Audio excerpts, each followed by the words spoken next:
Bienvenue pour cette exploration dans les coulisses un peu complexes de la publication scientifique. On a tous connu ça, j'imagine. Ah oui? Tomber sur un article qui a l'air super intéressant, peut-être même crucial pour un projet ou juste par curiosité, et paf, Le mur. le mur payant, le fameux paywall. C'est quand même très frustrant. Absolument. Et c'est là justement qu'on entend parler d'accès libre, d'open access, d'archives ouvertes. Oui, ces termes qui émergent, Exactement. Ils sont porteurs d'espoir, d'une promesse d'ouverture, mais bon, faut avouer que leur signification reste parfois un peu floue. tout à fait. Et c'est notre objectif aujourd'hui, clarifier un peu tout ça. Qu'est-ce que c'est, concrètement, une archive ouverte? Et l'open access, l'accès libre, c'est quoi la différence? Puis ces histoires de voix vertes, dorées, comment on s'y retrouve? Voilà, la mission, c'est un peu de démêler ces concepts, de comprendre ce paysage qui bouge beaucoup pour voir comment le savoir scientifique circule ou comment il pourrait mieux circuler. On va s'appuyer pour ça sur différents documents, des définitions, des explications. Parfait. Alors, démarrons avec la question de base. Archive ouverte et open access, c'est la même chose ou pas? On les confond souvent. C'est une excellente question, oui, parce que non, ce n'est pas exactement pareil, même si bien sûr les deux concepts sont liés et vont dans le sens d'une plus grande accessibilité. L'archive ouverte, il faut d'abord la voir comme une infrastructure. Une infrastructure, c'est-à-dire? Bah, une plateforme technique, si vous voulez, un réservoir numérique. Pensez à une sorte de grande bibliothèque en ligne, quoi. D'accord, une bibliothèque numérique et qui met les livres dedans, qui la remplit. Alors là, ce sont les chercheurs eux-mêmes, ou parfois leurs institutions, qui y déposent gratuitement leurs travaux. Et le contenu, attention, il est très varié. Ah oui. Oui, on trouve des versions d'articles scientifiques, bien sûr, souvent des pré-publications, C'est-à-dire avant l'évaluation par les pairs. exactement, avant l'évaluation. Ou alors des post-publications, donc là c'est la version qui a été acceptée après évaluation, mais avant toute la mise en page finale de l'éditeur. Mais on trouve aussi des thèses, des mémoires, des rapports, des actes de colloque, parfois même des données de recherche ou des logiciels. Donc c'est vraiment un lieu de dépôt pour plein de choses différentes issues de la recherche. Est-ce qu'il y a des exemples connus de ces archives? Bien sûr. En France, HAL est très utilisé, c'est l'archive nationale. Oui, on entend souvent parler de HAL. Voilà. À l'international, vous avez Archive, qui est historique en physique, maths, informatique. PubMed Central, c'est incontournable dans le biomédical. Et puis Genodo, qui est émergé par le CERN, et plus généraliste, accepte plein de formats. Le rôle clé de l'archive, voyez, c'est vraiment le dépôt, la conservation, et puis la diffusion la plus large et pérenne possible. C'est le contenant. Le contenant, compris. Alors, si l'archive est le contenant, l'open access, l'accès libre, qu'est-ce que c'est? L'open access ou accès libre, c'est différent. C'est pas l'infrastructure elle-même. C'est plutôt un modèle de diffusion. Un principe, un mouvement même. Ok, L'idée centrale, c'est de garantir que les publications scientifiques finalisées, donc les articles publiés, soient accessibles gratuitement, tout de suite, et avec le moins de restrictions possible pour la lecture et la réutilisation. Bon, en citant l'auteur évidemment. d'accord. Ça concerne donc le statut d'accès de la publication finale, celle qui est souvent sur le site de l'éditeur. C'est pas le lieu de dépôt, c'est le statut du contenu. Voilà. La distinction est beaucoup plus claire comme ça. L'archive, c'est la plateforme où on dépose différentes versions, y compris des versions intermédiaires. Et l'open access, ça décrit le statut de l'article final publié. Est-il gratuit pour le lecteur, oui ou non? C'est une bonne synthèse, oui. Et ces deux concepts, archive et open access, ils s'articulent notamment via ce qu'on appelle les voies de l'open access. Ah, les fameuses voies. Vertes, dorées, on dirait un code secret. Qu'est-ce que ça veut dire exactement? Ce sont des stratégies différentes. Exactement. Ce sont les deux approches principales pour qu'un travail de recherche devienne accessible librement. Commençons par la voie verte, le Green Open Access. D'accord. Elle repose directement sur les archives ouvertes dont on vient de parler.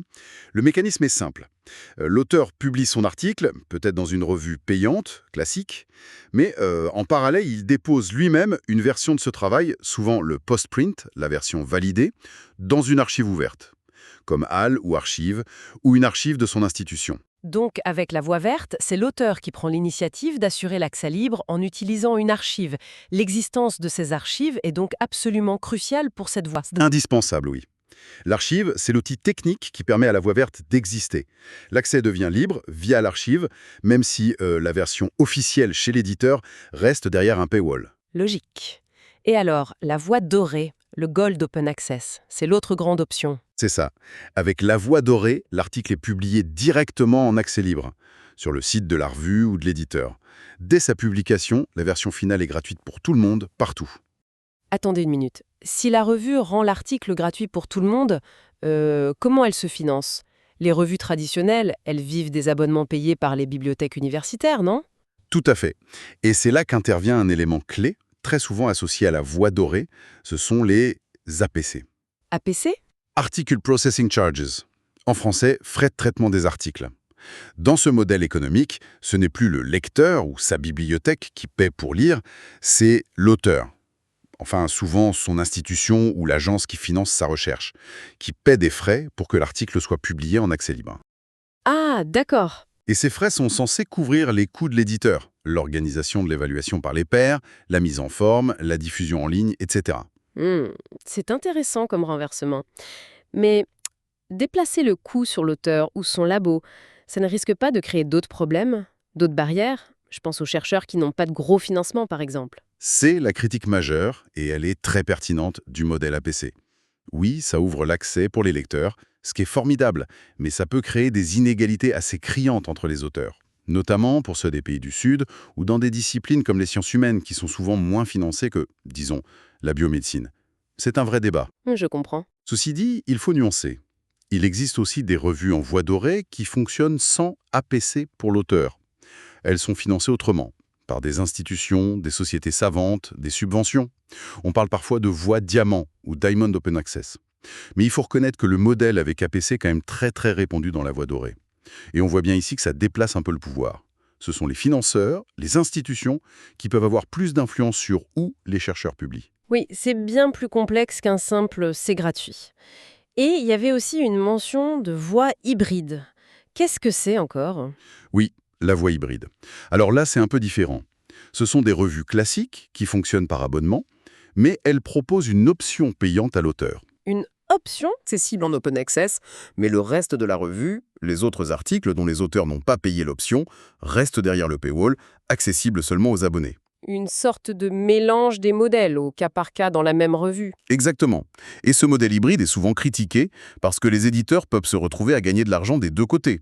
Ils reçoivent les revenus des abonnements des bibliothèques et ils reçoivent les APC pour certains articles. C'est ce qu'on appelle parfois le double dipping, la double ponction. D'accord, je vois. C'est un peu controversé. Donc, si on récapitule, voie verte, c'est le dépôt par l'auteur dans une archive.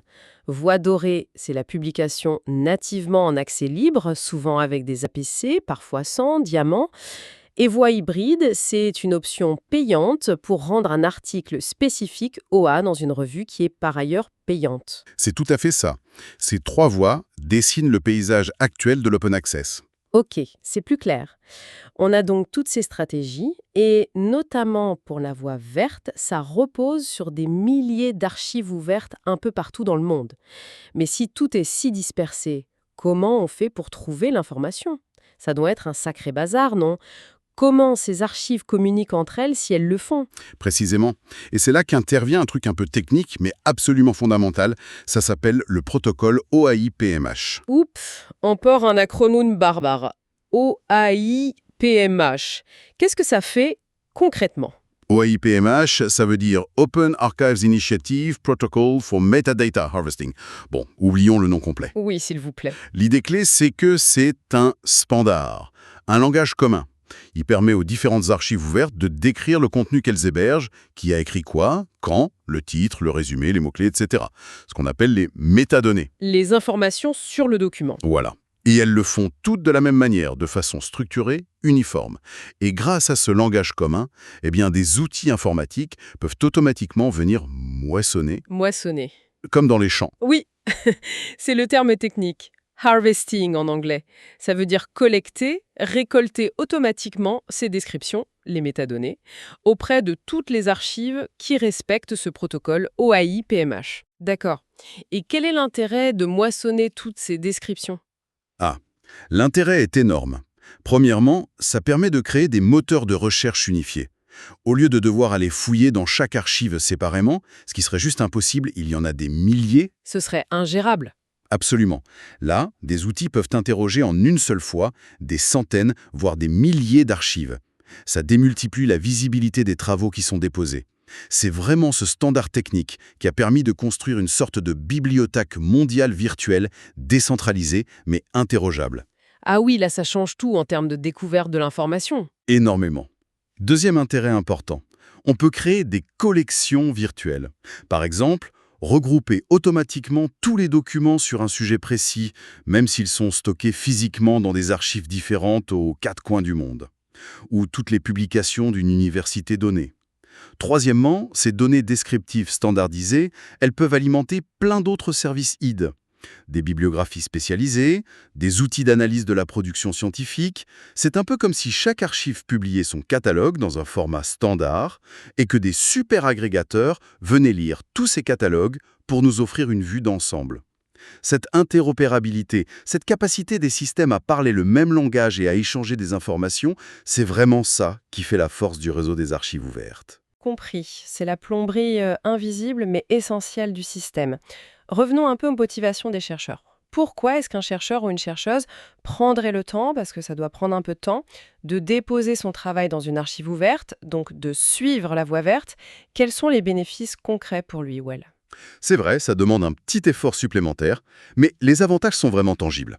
Le premier qui revient tout le temps, c'est l'augmentation de la visibilité. C'est logique. Un document qui est en archive ouverte est accessible à n'importe qui, n'importe où dans le monde, sans avoir besoin d'un abonnement institutionnel. Donc pas seulement les autres chercheurs dans les labos riches. Exactement. Les chercheurs des pays moins favorisés, les étudiants, les professionnels dans les entreprises, les journalistes, même les citoyens curieux. Le public potentiel est bien plus large. Et j'imagine que qui dit plus de visibilité dit aussi potentiellement plus d'impact scientifique. C'est le deuxième bénéfice majeur, oui. Un impact accru. Plusieurs études ont montré qu'il y a une corrélation positive, on appelle ça l'Open Access Citation Advantage, entre le fait qu'un article soit déposé en archive ouverte et le nombre de fois où il est cité par d'autres chercheurs. Plus de lecteurs, ça mène potentiellement à plus de réutilisation, plus de discussion et donc plus de citations, ce qui reste une métrique importante dans le monde académique. Visibilité, impact. Y a-t-il d'autres avantages importants? Oui, on peut en citer d'autres. La diffusion accélérée de la recherche, quand on dépose un préprint sur Archive par exemple. On partage ces résultats des mois, parfois même des années, avant la publication officielle dans une revue. Dans des domaines qui évoluent très vite, comme l'intelligence artificielle ou certaines branches de la biologie, c'est absolument crucial. Ça court-circuite les délais de publication. Voilà. On a aussi parlé de la meilleure découvrabilité grâce aux outils de recherche fédérés permis par l'OAI-PMH. Et puis, pour un chercheur ou une institution, c'est aussi un moyen de valoriser et de pérenniser sa production scientifique en la rassemblant en un seul endroit accessible. Sans oublier que ça donne accès à une vision plus complète de la recherche. On peut trouver les préprints, les post-prints, mais aussi les thèses, parfois les données associées. Ça va au-delà du seul article final publié. Oui, les bénéfices semblent assez nets, effectivement. Bon, maintenant, question très pratique. Pour nous, utilisateurs potentiels, comment on s'y retrouve pour chercher efficacement dans toute cette masse d'informations disponibles en accès libre? Est-ce qu'il y a des outils spécifiques au-delà de notre moteur de recherche habituel? Heureusement, oui, il y a des outils spécialisés. Pour chercher dans le contenu de très nombreuses archives en même temps, un outil classique, c'est OIster. Il est géré par OCLC, une grande organisation de bibliothèques. C'est un très bon point de départ pour une recherche large, car il moissonne des millions de documents grâce au protocole OAI-PMH. OIster, je note. OAIster. Et si on cherche plutôt à savoir quelles archives existent, par exemple dans un domaine précis ou dans un pays? Alors là, on va plutôt regarder du côté des annuaires d'archives. Il y en a deux principaux qui sont très connus. ROAR, qui signifie Registry of Open Access Repositories, et OpenDOAR, le Directory of Open Access Repositories. Ce sont des listes qui décrivent les milliers d'archives ouvertes existantes. OpenDOAR est souvent cité comme étant particulièrement fiable, car il vérifie la qualité des archives qu'il liste. ROAR et OpenDOAR pour identifier les archives elles-mêmes. OIster pour chercher dedans. Et Google dans tout ça? Ou Google Scholar. Ah, il joue un rôle de plus en plus central. Surtout Google Scholar. Il est devenu extrêmement efficace pour indexer le contenu des archives ouvertes. Très souvent, quand vous trouvez une référence d'article sur Google Scholar, à côté du lien vers la version payante chez l'éditeur, il va vous proposer un lien direct, souvent vers un fichier PDF. Ah oui, on voit ça parfois. Vers une version gratuite qu'il a trouvée dans une archive ouverte quelque part. C'est devenu un vecteur de découverte absolument énorme pour le contenu en accès libre. C'est super pratique ça. Dernière question pratique, alors. Une fois qu'on a trouvé un document, mettons un préprint ou un postprint dans une archive via un de ces outils, est-ce qu'il faut prendre des précautions particulières quand on l'utilise pour son propre travail? C'est un point très important, oui. Il faut être conscient de la nature du document qu'on a trouvé. Si c'est en préprint, il faut bien garder à l'esprit qu'il n'a pas encore été validé par le processus d'évaluation par les pairs. Donc il peut y avoir des erreurs. Il peut contenir des erreurs, des interprétations à revoir, ou il peut être substantiellement modifié avant une éventuelle publication finale. Si c'est un post-print, la version acceptée après évaluation, là, le contenu scientifique a été validé. Mais il peut y avoir de légères différences avec la version finale publiée par l'éditeur, des corrections mineures de style, la mise en page, la pagination définitive. Donc, la bonne pratique, c'est toujours de vérifier le statut du document qu'on utilise, préprint, postprint, version éditeur, et de le citer le plus précisément possible. Il faut trouver le bon équilibre entre l'avantage de l'accès rapide et la reconnaissance du niveau de validation du document. Très clair. Bon, je pense qu'on a fait un bon tour d'horizon. On a bien vu la distinction entre l'archive comme plateforme de dépôt, souvent liée à la voie verte, et l'open access comme modèle d'accès libre, qui passe souvent par la voie dorée et ses fameuses APC. On a saisi l'importance cruciale de l'interopérabilité, ce fameux OAI-PMH qui fait communiquer les archives. On a vu les bénéfices en termes de visibilité, d'impact, de rapidité, et les outils pour s'y retrouver comme OAIster, ROAR, OpenDoar et même Google Scholar. L'objectif général derrière tout ça, si je résume, c'est bien un accès plus large, plus rapide et peut-être plus équitable au savoir scientifique. C'est exactement ça. Le but ultime, c'est de faciliter la circulation de la connaissance scientifique, pour accélérer la recherche, pour la rendre plus transparente, plus accessible à tous. Mais cet accès facilité, aussi fondamental soit-il, ce n'est peut-être qu'une première étape. Qu'est-ce que vous voulez dire par là? Où est-ce que ça pourrait nous mener? Ça ouvre une question assez vertigineuse, je trouve, pour l'avenir, maintenant que la formation scientifique circule plus librement, plus rapidement. Est-ce que ça va transformer seulement la diffusion de la science? Ou est-ce que ça pourrait aller jusqu'à transformer la manière même de créer de la connaissance? C'est une perspective assez fascinante. Vous pensez que ça pourrait, par exemple, encourager de nouvelles formes de collaboration, peut-être plus ouvertes, plus distribuées, plus interdisciplinaires, justement parce qu'on peut partager plus facilement non seulement les articles finaux, mais aussi les données, les résultats intermédiaires, les idées en cours? Exactement. Et peut-être même que ça pourrait, à terme, avoir un impact sur la façon dont on évalue la recherche elle-même. Est-ce qu'on va continuer à se focaliser quasi exclusivement sur l'article publié dans une revue prestigieuse? Ou est-ce qu'on pourrait commencer à donner plus de poids à d'autres aspects? La diffusion rapide des résultats via les préprints, la qualité et le partage des données, la reproductibilité des expériences, d'autres formes de contribution scientifique que l'article classique. L'ouverture de l'accès qui, finalement, transformerait la fabrique même de la science. Voilà une pensée assez stimulante qui nous emmène bien au-delà des aspects purement techniques des archives et des modèles économiques. C'est une réflexion passionnante à poursuivre. Merci beaucoup pour cette exploration vraiment éclairante. Merci à vous.